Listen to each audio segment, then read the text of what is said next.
ईश्वरीय व्यवस्था में निश्चित ही उस माँ की जीवन की यात्रा 88 वर्ष की आयु में जब पूर्ण हुई है, तब हम सब दुनिया के लोगों को ये संकेत श्रद्धांजलि सभा में ये सीख वह चित्र पर लगी हुई है माला, और माला के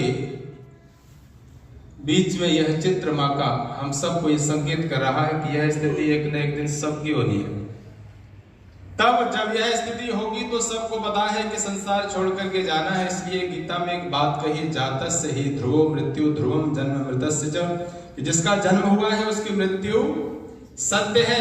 सत्य बहुत सारे सत्य बदल जाते हैं, लेकिन यह सत्य कि जिसका जन्म हुआ है उसकी मृत्यु होगी, ये सत्य ध्रुव सत्य है। इसको चाह करके भी कोई बदल नहीं सकता है। तब सबको पता है कि प्रभु घर जाना है जीवन की यात्रा को। तब मैं कहा करता हूं कि जहां पर जाना है वहां जाने के लिए तैयारी करनी चाहिए कि नहीं?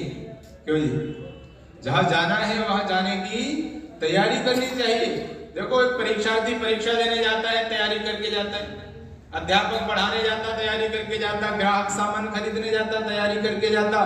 कोई व्यक्ति कहीं पर भी जाता अपने घर से तैयारी करके जाता है। क्यों? क्योंकि सुख चाहता है।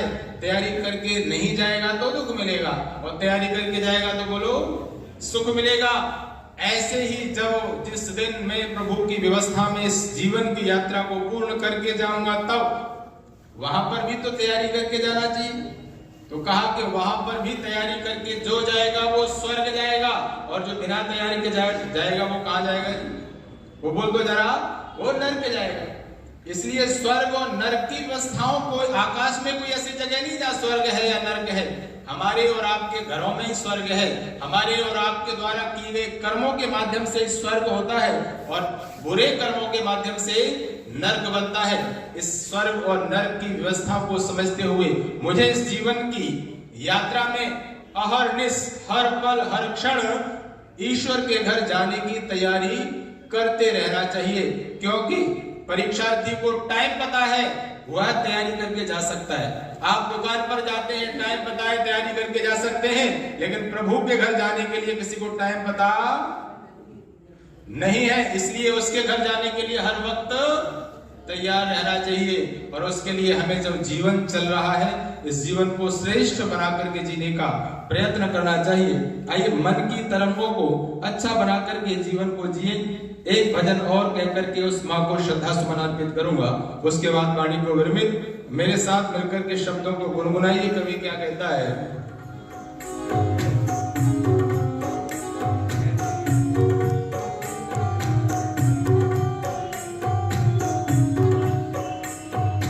आदत बुरी सुधार लो, बस हो गया भजन। आदत बुरी सुधार लो, बस हो गया भजन। मन की तरंग मार लो, मन की तरंग मार लो, बस हो गया भजन। आदत बुरी सुधार लो, बस हो गया भजन। आप सभी गुनगुना दीजिए। आदत बुरी सुधार लो, बस हो। आए हो तुम कहां से, जाओगे तुम कहां? आए हो तुम कहां से, जाओगे तुम कहां?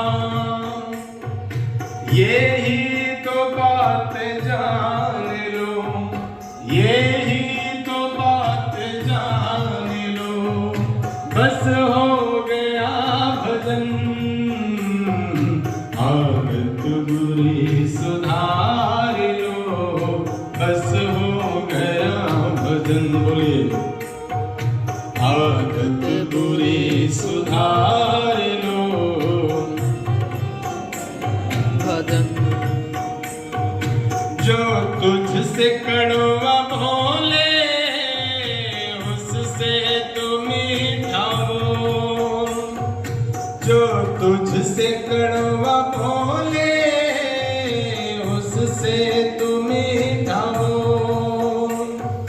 वाणी के स्वर सुधार लो, वाणी के स्वर सुधार लो, बस हो गया भजन,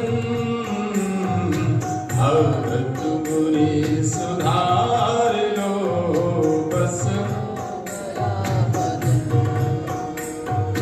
भगत बुरी सुधार लो, बस हो गया भजन।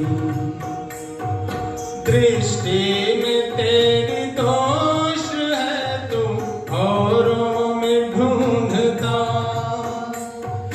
दृष्टि में तेरी दोष है तू औरों में ढूंढता,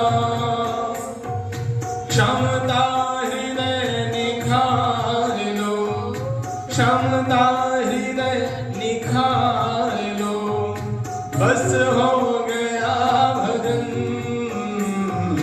भगत बुरी सुधार लो, बस हो गया भजन। माता पिता जो घर में हैं उनको न तू सता, माता पिता जो घर में हैं उनको न तू सता,